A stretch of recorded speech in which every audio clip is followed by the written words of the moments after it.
السلام عليكم والسلام يا دمان dadka oo idil waxaan anaga halkaan maanta u joognaa runtii xaalado badan soo dhaweyntii dawladda cusub iyo sii dhaweyntii dawladdii hore runtii iyo xaaladaha maanta jira ee Puntland marka dawladdii hore waxaan leenahay sharaf iyo karaamaad sameyseen waan idin mahadcelinaynaa dawladda cusubna waxaan leenahay ku soo dhawaada Puntland waxaan idinka dhowreynaa waa shaqo iyo horumar waxaan anagu aad u cambaareynaa maanta oo aan aad uga xunnahay arintii Caaisha ku dhacday runtii farxad ka weyn baanu sameyn lahayn oo ka weyn waxa qalbi jabka nagu riday waxay ahayd anagoo barnaamijka ku jirna arintii Caaisha runtii oo aad dhaawac u geysatay gabdhaha anigoo ku hadlaya afka gabdhaha Leicester runtii dhaawac weyn bay noo geysatay soo jeed iyo hurdo la'aan bay noo geysatay dhaawac bay noo geysatay wadna xanuun bay noo geysatay marka arintaas inaanu cambaareyno ayaan horta gabdhaha iyagoo dhan ka simanahay mideeda kale waxaan aad ugu faraxsanahay haddana dhinaca kale go'aanka ay dawladda Puntland qaadatay runtii macnaha madaxweynaha iyo dawladdiisa arinta boosaaso ay ka shaqeynaysa arintan hadda gaalkacyo runtii amniguna waa arin muhiim ah weeyaan iyo mowqifka ay ka gaartay madaxweyne Dani waan idinku kalsoonahay adiga madaxweyne ku xigeenkaaga iyo maaragtay iyo xukuumadaba inaad arintaas cadaalad aad sameyn doontaan dhalinyaradaas dhibaatada geysatayna in la mariyo la yiraahdaa waajibaadkooda rasmiga in la mariyo oo sida ay tahay loo maris laana hadaan arintan la soo dabagoynin waligeed way soconaysaa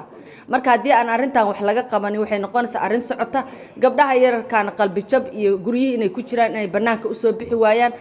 waxaan jecelnahay in cadaaladda siday tahay la mariyo TV-ga Puntland waxaan ugu mahadcelinayaa runtii wadanka gudihiisa ka sameeyeen warbaahintii warfaafinta ay ka sameeyeen TV-yada kaleeto wariyaasha runtii aad baan ugu bogaadinayaa waa mahadsantiin gabdhaha kale oo walaalahay ayaan iyagana dareenkooda ka jawaabi doonaa waxaan isugu nimay halkan markii hore waxaan halkan isugu nimay xafladda Puntland aan ku taageerano madaxweynaha iyo madaxweyne ku xigeenkiisa ra'iisul baarlamaanka xukuumaddiisa dhammaan aad ayaan u hambalyeynaa sida fiican ee lagu soo doortay iyo sida mar labaadka waxaan halkan aad taxsiin murugo leh oo tiiraayal aan uga dirayaa Caasha Ilyas faamilkii dhalay hooyadeed iyo aabaheed aad ayaan tiiraayad oo la qaybsanana aad baan uga xunahay dhibaatada soo gaadhay gabadha yar lagu sameeyay jirdilka iyo kufsiga iyo dilka loo geystay ilmaha yar dambiga lahayn aan waxba galabsan aad iyo aad baan murugada ula qaybsanahay bismillaahir rahmaanir rahiim wasalaatu wasalaamu ala ashraqil mursaliin sayyidina Muhammad wa ala alihi wa sahbihi wa sallam ajma'in halkan waxaan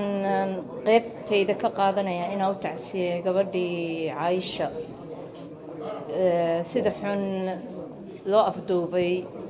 oo loo dhaawacay waxaana leeyahay waalidkeeda samir iimaan Allah ka siiyay qaraabadeeda ka tagtay waxa kale aan leeyahay xanuunka Caasho way tagtay ma soo noqonayso xanuun weyn baana saaran waalid meel kasta joogo kii wax geystay waalidkii dhalay Caasho waalidkeedii waxa falka xun suubinaya waan ku dhalay raac maaha waalidka carruurta wiilashaas dhalay iyagaba xanuun baa saaran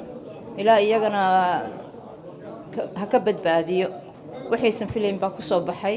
waxaan kaloo tacsi u dirayaa magaalada Muqdisho waxyaabihii ka dhacay dadkii sida kadis ku geeriyooday waalid Allah u naxariistaan leeyahay wixii falka xuma suubiyana ilaahay waxaan ka rajaynayaa iyagana inay soo hanuunaan oo xalis wanaagsan la helo dalkii nimcay barbar ku waraab waxaan leeyahay kale aan hadalkay ku soo koobaya falxumadan soo noqotay Puntland iyo Soomaaliya geesaheeda oo dhan waxa kale lagu daaweyn karo waxa weeye iyadoo la badiyo isbitaalada mentalka shacabka shaarba la iska wataa dhibaato dagaal sugaya la soo maray psychologist